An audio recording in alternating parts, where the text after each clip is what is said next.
एक हो जाई।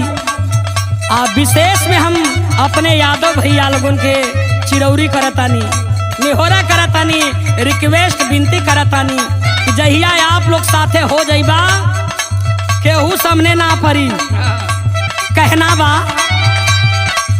गीता रामायण